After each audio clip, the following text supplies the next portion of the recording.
So hello parents, ये video आप लोग के लिए है। अगर आप अपने बच्चे को सक्सेसफुल देखना चाहते हैं तो आपको कुछ बातों पे बिल्कुल अभी से अमल करना होगा। अगर आप चाहते हैं कि आप अपने पैसे से, आप चाहते हैं अपने पावर से, आप चाहते हैं कि अपने सर्विसेज से या अपनी सुविधाओं से आप वो सक्सेस पा लेंगे, अपने आपका बच्चा आगे बढ़ जाएगा, तो मेरे हिसाब से शायद आप गलत हैं।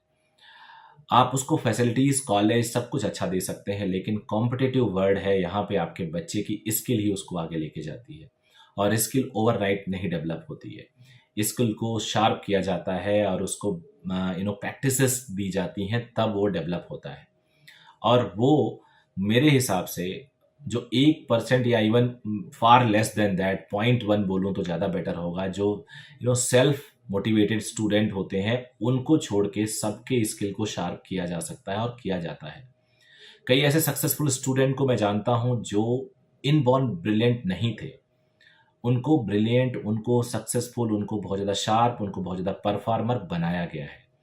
अब ये बिल्कुल मत सोचना कि मैं रैट रेस या मैं एक बच्चों को बिल्कुल पढ़ा पढ़ा पढ़ा पढ़ा के आगे बढ़ाने की बात नहीं कर रहा हूँ। कुछ चीज़ों से आप डिनाई नहीं कर सकते, कंपटीशन ज़्यादा है और चांसेस कम है। यहाँ सर्वाइव वही करता है जो फिटेस्ट होता है। इनफैक्ट फिटेस्ट ऑफ सर्वाइवल का जो कॉन्सेप्ट है, ये तो आदिकाल बहुत पहले से चला आ रहा है, ये मेरा कॉन्सेप्ट नहीं है। तो अगर आप अपने बच्चे को फिट नहीं करेंगे, अपने बच्चे को फिटेस्ट नहीं करेंगे सबसे, तो आपका बच्चा आगे कैसे साइन करेगा? आप उसे कुछ भी करके, आपका दुलारा बच्चा है, कुछ भी करके आप उसे पैसे देके या जो भी करके आप बिजनेस उजनेस सब करा देंगे, क्या आपको लगता है उस बिजनेस को शाइन कर पाएगा? जो अगर वो अभी से उसकी प्रैक्टिस कराई जाए, अभी से उसको तैयार किया जाए, तब वो करेगा। उसके कंपेयर में सेल्फ अगर कुछ ना करे, आप उसे पैसे देके आगे बढ़ाएं तो कर लेगा। ऐसा नहीं है, ऐसा नहीं हो सकता। अगर आप उसे शार्प करेंगे, स्किल देंगे, तभी वो अपने आप सक्सेसफुल होगा, क्योंकि आप उसके साथ हमेशा नहीं रहने वाले हैं। याद रखिएगा, उसे अपने आप आगे जाना है, अपने आप अच्छा करना है। कुछ बेसिक आदतें अपने बच्चों की डलाइए आप। पहली बात, उन्हें कितना भी ज़्यादा आपके पास पैसा हो, कितना भी ज़्यादा आपके पास आराम हो, उन्हें थोड़ा टफ बनाइए। आने वाली जनरेशन, आने वाले समय में हेल्थ प्रॉब्लम भी बहुत ज़्यादा होने वाली है। तो अगर आप उसे टफ बनाएंगे तो नेचुरली आपका बच्चा आगे अच्छे से सर्वाइव करेगा और वो चीज़ों को अच्छे से फेस करेगा। टफ में भी फिजिकली, टफ में भी मेंटली। आप उसको वॉच करिए, आप उसको केयर करिए, आप उसको प्रोटेक्ट करिए, लेकिन आप वो प्रोटेक्शन, वो केयर, वो वॉच आप उसके सामने मत करिए, पीठ पीछे करिए। आपके पास कार है, अगर कभी आपने उसको रैपिडो बाइक से भी भेज दी, तो आप वॉच करो। आपको डर लगता है कि नहीं भेजना चाहिए यार, मेरे पास इतना पैसा है, मेरे पास इतना समय है, लेकिन सेफ रूट पे भेज दीजिए, क्या दिक्कत है? वॉच करते रहिए, उसे सेल्फ डिपेंडेंट बनाइए, उसे बुक खरीदने दीजिए, उसके उसके सामने पढ़िए, उसके सामने एक रोल मॉडल बनिए। अब कई पेरेंट्स सोचते हैं कि यार मैंने तो अपनी लाइफ, पढ़ाई की लाइफ तो बड़ी स्ट्रगल में निकाली, और अब जब मेरे पास पैसा हुआ, मैं एंजॉय कर सकता हूँ, तो मिश्रा जी बोल रहे हैं कि आप उनके सामने एक रोल मॉडल बनो। यानी बच्चा, मैं ऑफिस में थक के जाऊँ और घर पे टीवी ना देखूँ, मूवी ना देखूँ। आप बिल्कुल देखिए, आप बिल्कुल एंजॉय करिए, लेकिन हाँ, कुछ भी ऐसा मत करिए बच्चे के सामने जो वो उसको अडॉप्ट करने लगे। और ये आप समझ सकते हैं मैं किस किस पॉइंट पे बात कर रहा हूँ, क्योंकि आप अगर उसको एग्जाम्पल लीड्स नहीं कर सकते, तो एटलीस्ट कुछ ऐसा मत करिए कि उसको गलत आदत पड़े।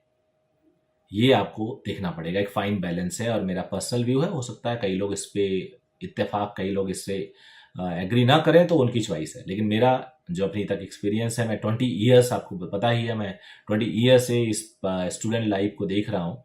मैंने पाया है कि जिनके पेरेंट्स, ग्रैंड पेरेंट्स, घर वाले बच्चों को काफ़ी ज़्यादा डिसिप्लिन, डिसिप्लिन का मतलब बिल्कुल नहीं कि आप प्यार नहीं करें, आप पूरा प्यार करिए, पूरा केयर करिए, खिलाइए पिलाइए, जहाँ पे केयर होता करिए, लेकिन डिसिप्लिन तो होना ही होगा ना।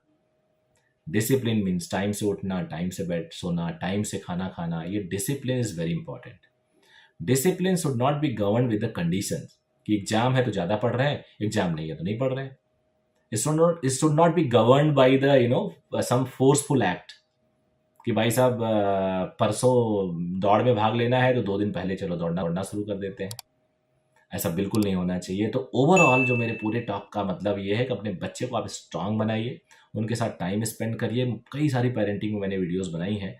टाइम स्पेंड करिए और उनके चैप्टर्स में क्या चल रहा है, स्कूल में क्या नहीं चल रहा है, उसका आपको पता होना चाहिए। उनके बिहेवियर को बायस्ड तरीके से मत देखिए। बहुत सारे पेरेंट्स हमारे पास आते हैं और पहले इतने बायस्ड होते हैं, मतलब कुछ भी एक्सेप्टेंस लेवल ही नहीं होता है कि उनके बच्चे को शिकायत कर दी जाए। कोई भी अगर दो बच्चों में लड़ाई होगी तो दोनों बच्चों के पेरेंट ये मान चुके होते हैं कि नहीं जी, मेरा बच्चा तो इनिशिएट कर ही नहीं सकता। अब आप सोचो, दोनों पेरेंट ये मान रहे हैं कि मेरा बच्चा इनिशिएट कर ही नहीं सकता, कुछ भी हो जाए, एकदम झूठ में गंगा जल लेके हाथ में कसम खा सकता हूं कि मेरे बच्चे ऐसा नहीं करेंगे। तो जब दोनों नहीं किए तो लड़ाई कैसे हुई भाई साहब? तो ये आप अनबायस तरीके से देखेंगे, आप क्रिटिक की नज़र से देखिए तो आपको पता चलेगी। एक्सेप्ट करना सीखिए, सच्चाई एक्सेप्ट करना सीखिए। जमाना बदल गया है, आप जैसे थे आपके बच्चे शायद वैसे नहीं हैं, तो आपको थोड़ा नए नज़रिए से उनको देखना पड़ेगा, उसी हिसाब से उनकी अपब्रिंगिंग होनी चाहिए। टैलेंटेड बहुत हैं ये बच्चे, बहुत टैलेंटेड हैं, और सही में आपको पीछे छोड़ रहे हैं, मुझे पीछे छोड़ रहे हैं। तो इनके टैलेंट को जो चैनलाइज कर दिया जाए, हो गया काम। अच्छे इंसान भी बनेंगे, अच्छे नागरिक भी बनेंगे समाज के। यही करना है। So thank you very much, bye bye, take care, all the best.